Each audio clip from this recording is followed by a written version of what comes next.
मित्रों, आज हम आपको सुनाने जा रहे एक ऐसी कहानी जिसे मानव जीवन में बहुत ही कार्यरत माना गया है। मित्रों, कहानियां और वार्तालाप आपने बहुत सुने होंगे, पर ये एक ऐसी कहानी है जो भगवान शिव और पार्वती की है। इसमें एक बार भगवान शिव शंभु ध्यान में बैठे हुए थे और चारों तरफ शांतमय वातावरण छाया हुआ था, और तभी एकदम से भगवान शिव को जगाने की तरकीब बनाती हुई माता पार्वती आई। उन्होंने शिव शंभु को अपने सहज स्वभाव से कहा, प्रभु आंखें खोलिए। और श्री भगवान शिव ने आंखें खोली और बोले, हे देवी, क्या काम आन पड़ा आपको हमारा, बोलिए। और माता पार्वती उन्हें कहा, हे देवों के नाथ, हे महेश्वर, मैं आज आपसे पूछती हूँ कि धरती पर ये अलग अलग लोग रहते हैं, उनमें हर व्यक्ति अलग स्वभाव से जीता है और अपनी अलग दुनिया बसाना चाहता है। इस घोर कलयुग में आपसे ये महत्वपूर्ण प्रश्न पूछती हूँ कि हे प्रभु, मुझे कृपा करके बताएं, ऐसे कौन से अवगुण है जो इंसान को उसकी मानव के प्रति सब मर्यादा संस्कार छोड़ने को मजबूर कर देती है। और यह बात सुनते ही भगवान शिव ने कहा कि हे प्रिय, आपका प्रश्न बहुत ही अचंभित करने वाला है। और भगवान शिव ने कहा कि यह प्रश्न से पृथ्वी वासियों को उसकी उन्नति और उसके भले की ओर ले जाएगा। इतना कहकर प्रभु माता पार्वती से कहते हैं कि प्रिय, हम आपको एक बहुत ही प्राचीन कथा सुनाते हैं। एक पूर्व प्राचीन काल में एक बड़ा सा शक्तिशाली, वैभवशाली और अपनी संस्कृति के लिए जाने जाना वाला नगर था, और उस नगर को आज्ञाकारी बनाने वाला एक साधु था और शक्तिशाली बनाए रखने के लिए राजा था। यह कथा राजा, साधु और राजा की पत्नी रानी की है। एक समय की बात है। उस विशाल साम्राज्य में एक व्यापारी रहता था। उसकी कोई भी संतान नहीं थी और वह अपनी पत्नी से बहुत प्रेम करता था। उसने पुत्र प्राप्ति के लिए बहुत दान किया, बहुत से पंडितों को बुलवाया और हवन भी करवाए। उसने अपनी पत्नी हमेशा आदर से रखा, और एक दिन एक साधु के आशीर्वाद से उसे समय बीतने के साथ उसे एक पुत्र की प्राप्ति हुई, और वह समय के साथ वह 5 साल का हो गया। और उस व्यापारी ने उसे अच्छी शिक्षा देने के लिए गुरुकुल भेज दिया। उसने मन लगा के उसने सारी शिक्षा प्राप्त कर ली, और गुरुकुल में आखिरी समय में उसे एक खबर मिलती है कि उसके माता पिता का निधन हो चुका है।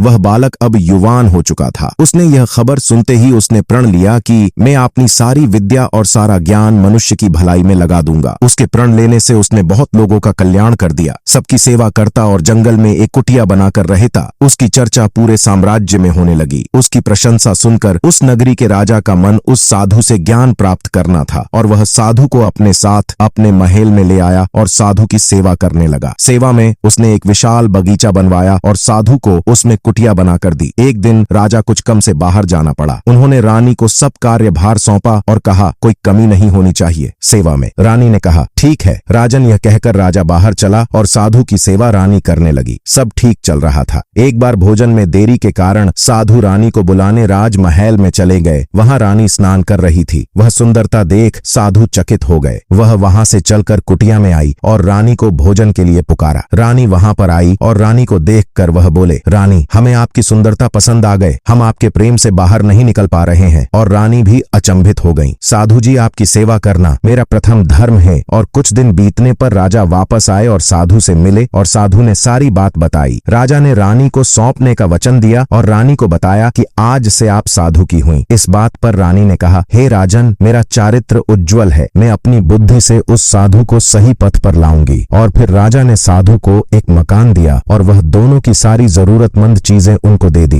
लेकिन रानी को वो मकान पसंद नहीं आया। वे बोली, ये ठीक नहीं है। और साधु राजा के पास जाकर फिर दूसरा मकान मांगते हैं। और सभी जगह साफ सफाई के बाद रात्रि के समय रानी पलंग पर बैठ गई और साधु पास आए। और रानी बोली, साधु जी, मैं आपसे एक प्रश्न पूछ सकती हूँ? और साधु ने कहा, जरूर आप पूछ सकती हैं। और रानी बोली, आप साधु है, आप क्या बन गए है, आपको नहीं पता? साधु बोले, नहीं, आप साधु है। आपके पास पहले लोग शांति, सेवा, संस्कार, करुणा और ज्ञान की विद्या सीखने आते थे, और आप अभी एक स्त्री के हाथों की कठपुतली बन गए हो। ऐसा कहते साधु की आंखें खुल गईं। वो सोचने लगा कि यह मैं क्या कर रहा हूँ। ऐसा सोचते हुए वो रानी के पैरों में गिरकर माफी मांगने लगा और राजा को सब वापस लौटा दिया। और वो बोला कि इन 4 अवगुण मेरे अंदर वास कर गए, मुझे पता भी न चला। और राजा बोला, कौन से साधु जी? और तभी वे बोले कि पहला, सारी सुख सुविधा मिलने से मुझमें लालच आ गया था। दूसरा, मेरे अंदर पसंद की वस्तु न मिलने पर मुझमें क्रोध ने जन्म ले लिया था। तीसरा, सुंदरता देख मेरे मन में वासना उत्पन्न हुई थी। और अंतिम, मुझमें शांति की कमी थी। और यह कहकर वो साधु सभी पापों का प्रायश्चित करने के लिए राजा रानी से माफी मांगी और जंगल में सेवा करने लगा। फिर वही रास्ते पर। और मित्रों, भगवान भोलेनाथ कहते, हे देवी पार्वती को मनुष्य अपने जीवन को समक्ष कई चुनौतियां आती हैं, पर उनसे डर कर कभी उसे ये गलत अवगुण नहीं अपनाने चाहिए। को इन 4 अवगुणों से दूर रहना चाहिए। चाहिए। 1 लालच, 2 क्रोध, 3 वासना, 4 असंतोष। जय बोले नाथ मित्रों।